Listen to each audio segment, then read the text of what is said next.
तिल वाली बहू। धार्मिक महिला है, हर समय पूजा पाठ में लगी रहती है। वो कोई भी काम बिना शुभ मुहूर्त के नहीं करती है। शकुंतला अपने बेटे राज की शादी करवाना चाहती है, इसलिए वो पंडित जी के पास राज की कुंडली लेकर जाती है। प्रणाम पंडित जी, मेरा बेटा राज बहुत संस्कारी है, पूजा पाठ और धर्म कर्म के कार्यों को बहुत निष्ठा से पूर्ण करता है। मैं अपने बेटे की शादी कराना चाहती हूँ, इसलिए उसकी कुंडली ले आई हूँ। शकुंतला पंडित जी को कुंडली देते हुए कहती है और पंडित जी कुंडली को ध्यान से देखकर कहते हैं, बेटे, तेरे बेटे का उज्जवल भविष्य है, इसका गृहस्थ जीवन भी अच्छा रहेगा, परंतु क्या पंडित जी? परंतु एक बात का विशेष ध्यान रखना होगा। तुम्हें अपने बेटे की शादी उसी लड़की से करानी होगी जिसके गाल पर तिल हो। वो लड़की तुम्हारे घर, तुम्हारे बेटे और तुम्हारे भविष्य के लिए सुख, शांति और समृद्धि लाएगी। तुम्हारा भाग्य केवल उस लड़की के आने से ही जागेगा। जी पंडित जी, मैं ऐसी ही बहू लाऊंगी जिसके गाल पर तिल हो। धन्यवाद पंडित जी, धन्यवाद। पंडित जी का धन्यवाद करके शकुंतला वहां से चली जाती है। अब वो दिन रात तिल वाली बहू के बारे में सोचती रहती है। शकुंतला अपने बेटे का जहां भी रिश्ता लगाती तो उसकी एक ही शर्त होती कि तिल वाली बहू चाहिए, लेकिन उसे तिल वाली बहू कहीं मिलती ही नहीं। एक दिन अपनी माँ को इस तरह से परेशान देखकर राज कहता है, माँ, आप मेरे लिए तिल वाली लड़की क्यों देख रही हैं? अरे क्योंकि पंडित जी ने बोला है, वो तुम्हारे और इस घर के लिए भाग्यशाली साबित होगी। माँ, मैं एक लड़की से प्यार करता हूँ, आप मेरी शादी उस लड़की से करा दो ना। उसके गाल पर तिल होगा तभी मैं तुम्हारी शादी उससे कराऊंगी, नहीं तो भूल जाओ उस लड़की को। माँ की बात सुनकर राज को लगा कि माँ उसकी शादी कभी होने ही नहीं देगी, इसलिए उसने बिना कुछ सोचे समझे बोल दिया, माँ है ना, उसके गाल पर तिल है। सच में माँ, बहुत प्यारा तिल है। तू सच कह रहा है बेटा? अरे तो तूने मुझे पहले क्यों नहीं बताया? जल्दी से मुझे उस लड़की से मिलवा दे। ठीक है माँ, मैं बात करता हूँ उससे। अगले दिन राज रोशनी के पास पहुंचा और उसे सारी बात बताई। रोशनी ने सारी बात जानने के बाद कहा, राज, तुमने माँ से झूठ क्यों बोला? मेरे गाल पर कोई तिल नहीं है। अरे मेरे पास कोई और रास्ता नहीं था रोशनी, उस समय मुझे जो ठीक लगा मैंने किया। अगर मैं ऐसा नहीं बोलता तो माँ मेरी शादी किसी तिल वाली लड़की से करा देती। माँ से इससे झूठ बोलना ठीक नहीं है।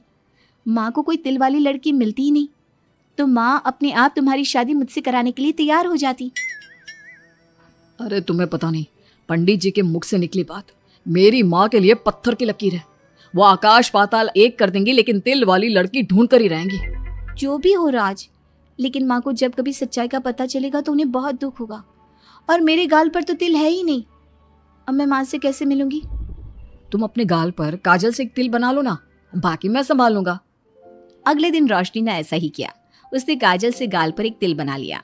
इसके बाद राज ने रोशनी को अपनी माँ से मिलवाया, और जब शकुंतला ने रोशनी को ध्यान से देखा तो उसके गाल का तिल देखकर बहुत खुश हो गई और दोनों का रिश्ता पक्का कर दिया। कुछ ही दिनों में शकुंतला ने राज और रोशनी की शादी बहुत धूमधाम से करा दी। बहू, राज, जल्दी बाहर आओ, एक खुशखबरी है। रोशनी और राज बाहर आते हैं।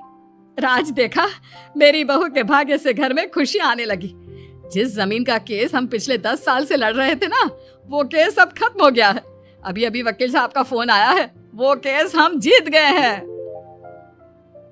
माँ, ये तो बहुत अच्छी खबर है। ये सब आपकी मेहनत का फल है। आपने इस कोर्ट केस के चक्कर में बहुत मेहनत की है।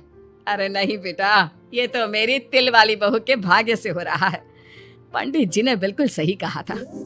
शकुंतला रोशनी को बहुत प्यार करती है, लेकिन रोशनी के मन में दुख होता है। वो सोचती है, माँ मेरे झूठ को सच समझ रही है। अगर माँ को ये पता चल गया कि ये तिल नहीं काजल है तो उन्हें कितना दुख होगा। मैं आज ही राज से बात करूंगी कि वो माँ को सारी सच्चाई बता दे। शाम को राज घर आता है तो रोशनी राज से कहती है, राज, हमें माँ को सारी सच्चाई बता देनी चाहिए। घर में कुछ भी अच्छा होता है तो माँ को लगता है कि सब मेरे गाल के तिल की वजह से हो रहा है। तुम्हारे गाल की तिल की वजह से कुछ नहीं हो रहा, लेकिन हाँ, तुम्हारी वजह से हो रहा है। तुम इस घर में लक्ष्मी का रूप लेकर आई हो। सब बात ठीक है राज, लेकिन मैं माँ से और झूठ नहीं बोल सकती। मैं कल ही उन्हें सब कुछ सच सच बता दूंगी। नहीं रोशनी, अभी हम कुछ नहीं बता सकते। अभी हमारी शादी को ज्यादा दिन भी नहीं हुए।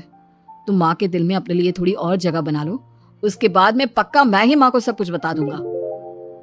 इस तरह से दिन गुजरने लगते हैं और शकुंतला के घर में खुशियों का आना लगा रहता है। शकुंतला अपनी बहू से बहुत प्यार करने लगी थी। एक दिन शकुंतला रोशनी के कमरे में गई। बहू, ओ बहू, कहाँ है तू? माँ, मैं बाथरूम में हूँ, नहा रही हूँ। अरे देख तो मैं तेरे लिए क्या लाई हूँ, जल्दी बाहर आ। अब मैं क्या करूँ? मेरे पास तो काजल भी नहीं है, अब चेहरे पर क्या लगाऊं? राज, तुमने अच्छा फंसाया मुझे। माँ, आप अपने कमरे में जाइए, मुझे नहाने में थोड़ा टाइम लगेगा, मैं खुद आपके कमरे में आ जाऊंगी। नहीं बहू, तू जल्दी से निकल कर आ, मैं यहीं बैठी हूँ तेरे कमरे में। जब रोशनी को इस बात का एहसास हो गया कि उसकी सास कमरे से नहीं जाएगी, तो उसने अपने गीले बाल एक तरफ कर लिए और बालों से अपना आधा चेहरा छुपाकर बाहर आई। बहू, नहा ली तुम? देखो, मैं तुम्हारे लिए नई साड़ी और गहने लाई हूँ। आज शाम को बहुत मेहमान आ रहे हैं, मैं तुम्हें सबसे मिलवाऊंगी। मेहमान किस लिए आ रहे हैं माँ? अरे तुम्हें राज ने बताया नहीं बहू? हमारी कंपनी इस साल नंबर 1 की पोजीशन पर पहुंच गई है और ये सब तेरी वजह से हुआ है। चलो मैं चलती हूँ, मुझे शाम की बहुत सारी तैयारी भी तो करनी है। जब शकुंतला रोशनी के कमरे से चली गई, तब उसकी जान में जान आई।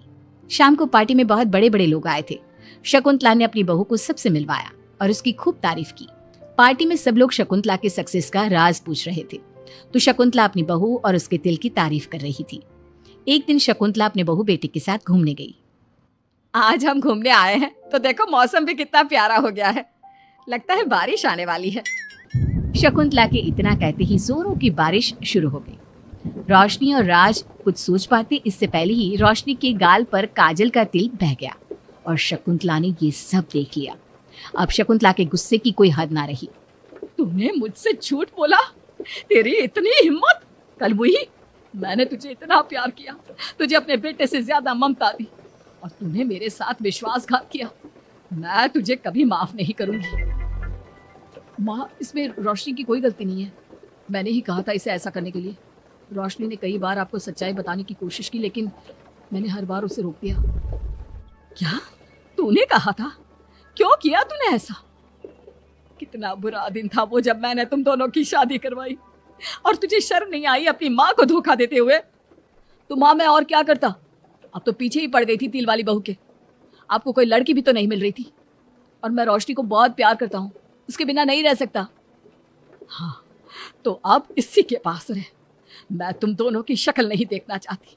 ले जा इस झूठी और मनहूस लड़की को मेरे सामने से। माँ, कल तक तो रोशनी बहुत भाग्यवान थी, आज ये मनहूस हो गई। अपनी सोच बदलो माँ, चेहरे के ऊपर तिल होने से कुछ नहीं होता। आपने देखा नहीं, रोशनी के घर आते ही हमारे सारे काम पूरे हो गए। आज हमारी कंपनी नंबर 1 है। अब कब अंधविश्वास करना छोड़ोगी? बेटे के इतना समझाने पर माँ को समझ में आ जाता है कि वो गलती कर रही है। शकुंतला अपने बहू बेटे को लेकर घर आ जाती है। अगले दिन शकुंतला रोशनी के गाल पर काजल से एक तिल बना देती है। राज और रोशनी शकुंतला को बहुत हैरानी से देखते हैं, तब वो कहती है, ऐसे क्या देख रहे हो तुम दोनों? ये तिल नहीं, काला टीका है, ताकि मेरी बहू को किसी की नजर ना लगे। शकुंतला की बात सुनकर सब हंसने लगे।